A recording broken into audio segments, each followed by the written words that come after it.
Hey, today I'm going to show you how to navigate and drop something in the student server. So you have this folder down here, and if you click on it, this opens up all of the files that you have on your computer. When yours opens, it might actually be like this small, and you might not be able to see much of anything over here. So to make it bigger, just make your mouse go in between these bars here, and just make that a little bit bigger, okay? So on this computer, this PC, you're going to see that there is a student drop, STU01 student drop. This is a specific server for students to put their folders in, or put their files in the folder. And you want to find your instructor and open up their folder. I'm double clicking. And you want to find a day and hour that you're going to have to put something in here. So let's say your day 1, hour 1. Okay? And we're working on 3D printing right now. So let's just have this kind of be open, but I'm going to minimize it. It is still right here if I open it. Now I'm going to go over to Tinkercad. And in Tinkercad, I made this little tech deck skateboard kind of thing. And I am going to now save it.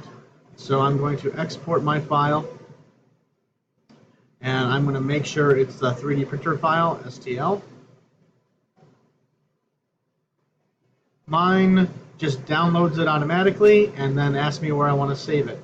This is really beneficial because now I can go and I can find the student drop folder, and I can go to the instructor and go to the day and hour, and I can save it right there. And then my file is saved in that folder. In some cases it doesn't do that, and when you have clicked the STL button and it doesn't tell you where it's going to save, it mostly will save it to the downloads folder. So I'm just going to save one in the downloads folder right now, and I'm going to show you how to get it from your file system, where it is in the downloads folder, to your student drop.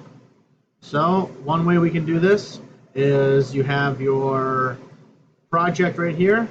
We can click it and we can drag it all the way down to where it shows the student drop. I'm going to hover over there, and it's going to open up this other area, and I can hover over the teacher, and then I can hover over the day and hour, and I can let go, and now I'm going to have 2 of them in there. Okay? That's how you know you did it. If you have one of them in there, if you have 2, then both won't get printed. Hope you don't have any questions about this. If you do, watch the video again. Thank you.